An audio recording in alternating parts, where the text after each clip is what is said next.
कि हमारी हुकूमत आई तो हम दोबारा राशन कार्ड के जरिए चीनी और मिट्टी का तेल आपको फराहम करना शुरू करेंगे और राशन का स्केल भी बढ़ाएंगे ताकि राशन डिपो से आपका गुजारा हो सके। सोशल वेलफेयर की स्कीमें, चाहे वो विडो पेंशन हो, ओल्ड एज पेंशन हो, इन लोगों ने उनको तहस नहस किए। मेरे गुजर बकरवाल भाई, गद्दी सिक्की भाई जो बैठे हैं यहाँ पे, फॉरेस्ट राइट एक्ट के तहत इनको इन जंगलों पे हक मिलता था। उस हक से इन बीजेपी वालों ने इनको महरूम रखा। हमने अपने मंशूर में आपके साथ वादा किया है, हुकूमत आएगी तो फॉरेस्ट राइट एक्ट के तहत इन जंगलों पे पहला हक आप लोगों का होगा, फिर किसी और का। और इसी तरह प्रोजेक्ट, मैं तो कहता हूँ क्या फायदा इस प्रोजेक्ट का अगर इस प्रोजेक्ट में हमारे नौजवानों को नौकरी ना मिले। इन फ्लाईओवरों से हमारी दुकानें बैठ जाती हैं। जहां आपका होटल चलता था, अब गाड़ी ऊपर से ही जाती है तो आपका होटल ठप। कोई यहाँ रुक के खाना खाता था, चाय का कप पीता था, अब वो आपकी दुकानों से ऊपर ही गुजर जाते हैं। नीचे कोई रुकता नहीं, ना कोई चाय पीता है, ना कोई मिठाई खरीदता है, ना कोई आपके लिए रुकता है।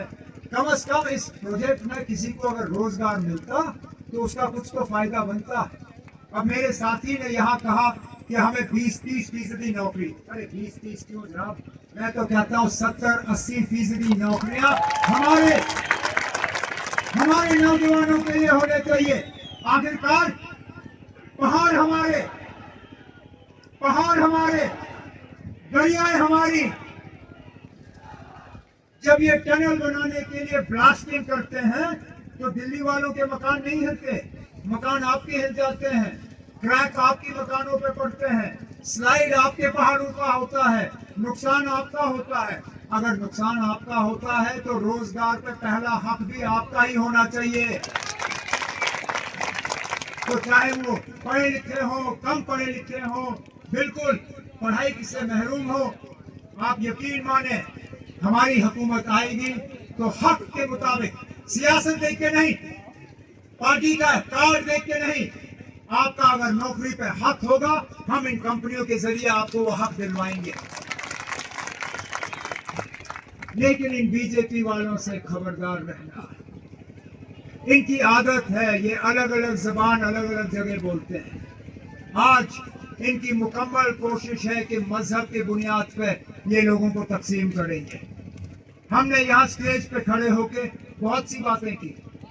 हमने गुर्बत की बात की, बेरोजगारी की बात की, राशन की बात की, बिजली की बात की, सेहत की बात की, सड़कों की बात की, अस्पतालों और स्कूलों की बात की।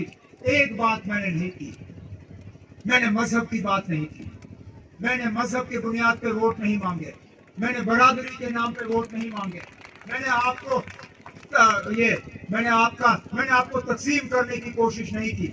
आप हमारे स्टेज के तरफ देखें तो यहाँ आपको लीडर हिंदू मिलेंगे, यहाँ आपको लीडर मुसलमान मिलेंगे, यहाँ आपको सिख मिलेंगे, ईसाई मिलेंगे, वोट मिलेंगे जो नेशनल कॉन्फ्रेंस और कांग्रेस के साथ जुड़े हुए हैं। हम उन लोगों में से नहीं हैं जो लोगों को तकसीम करते हैं। हम तो कहते हैं तो हम मजबूत तब हैं जब हम एक मुट्ठी बने। इसलिए ये जो बीजेपी वाले आपके वोटों को तकसीम करने की साजिश रचा रहे हैं, आपको अलग अलग करने की कोशिश कर रहे हैं, कश्मीर में इनकी